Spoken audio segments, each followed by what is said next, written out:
persamaan akuntansi.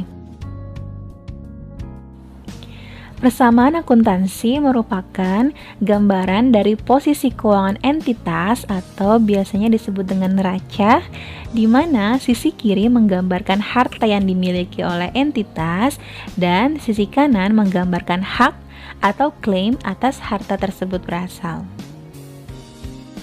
Konsep dasar dalam persamaan akuntansi pemerintahan itu seperti ini.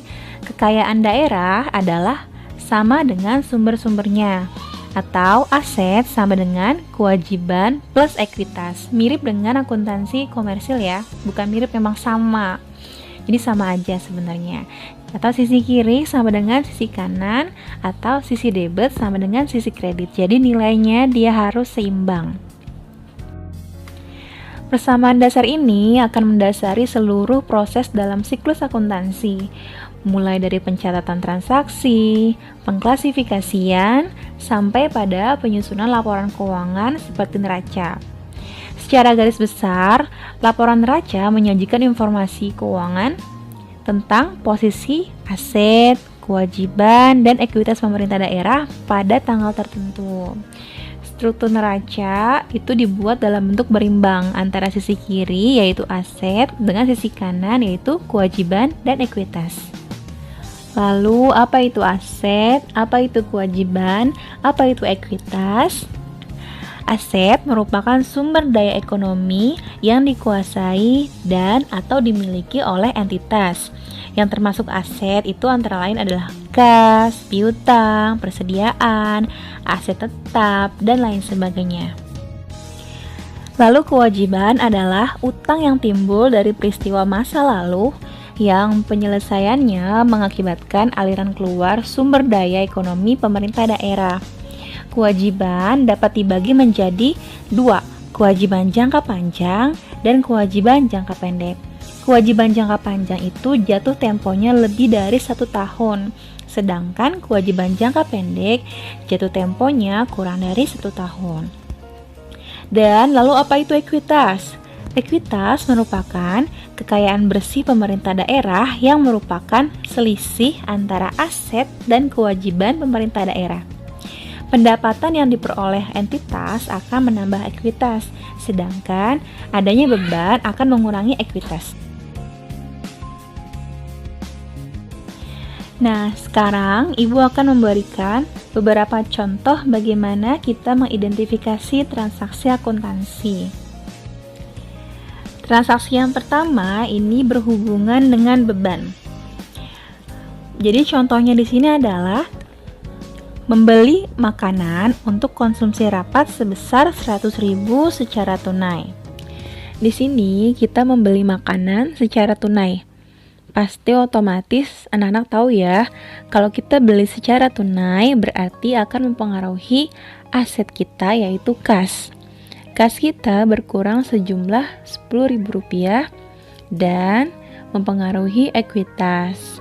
Seperti yang sudah pernah Ibu bilang bahwa jika ada penambahan beban ataupun penambahan pendapatan, dia akan mempengaruhi ekuitas. Di sini kita membeli makan berarti beban kita bertambah. Dengan beban bertambah, maka ekuitas kita akan berkurang senilai Rp100.000. Soal yang kedua adalah tentang penerimaan pajak. Di sini kita menerima pendapatan pajak sebesar Rp100 juta. Lalu bagaimanakah pengaruhnya terhadap persamaan dasarnya? Ketika kita menerima uang, pendapatan pajak sebesar Rp100 juta, berarti aset kita, kas, juga bertambah senilai Rp100 juta. Lalu yang kedua adalah dia mempengaruhi ekuitas. Ya, di sini kita menerima pendapatan pajak, berarti pendapatan kita bertambah. Pendapatan dia akan mempengaruhi ekuitas. Jika pendapatan bertambah, maka ekuitas pun akan bertambah senilai Rp100 juta. Dan soal yang ketiga adalah tentang pembelian aset tetap. Di sini kita membeli alat komunikasi seharga 10 juta secara tunai. Lalu bagaimanakah pengaruhnya pada persamaan dasar? Ketika kita membeli alat komunikasi secara tunai, pasti aset kita berupa kas akan berkurang senilai 10 juta. Lalu juga mempengaruhi aset tetap kita, yaitu di aset ya. Aset tetap, ketika kita membeli aset tetap, maka dia akan bertambah senilai 10 juta rupiah. Nah, di sini di transaksi ini tidak mempengaruhi kewajiban maupun ekuitas. Karena apa? Kita belinya secara tunai, jadi tidak berpengaruh pada kewajiban. Dan ini bukan transaksi beban maupun pendapatan. Jadi di sini hanya mempengaruhi sisi kiri saja. Di sini kita lihat aset berkurang 10 juta dan bertambah 10 juta. Kalau dijumlahkan maka hasilnya 0. Ya kan? Ini sama dengan kewajiban dan ekuitas yang sama-sama 0.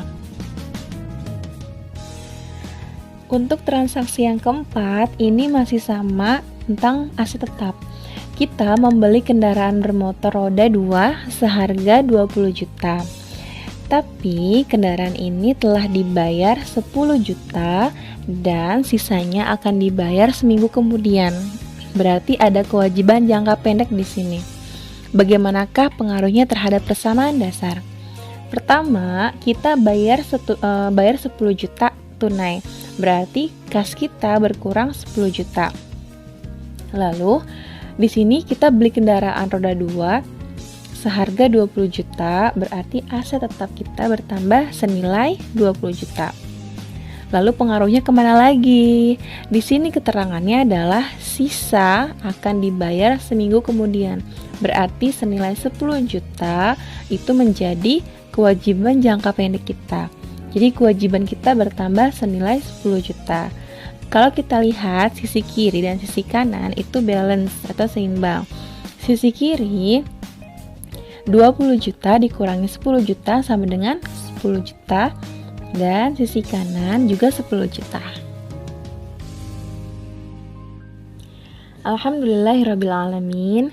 Selesai sudah materi kita pada hari ini di video kali ini tentang bagaimana persamaan akuntansi di akuntansi pemerintahan. Salam semangat dan prestasi. Wassalamualaikum warahmatullahi wabarakatuh.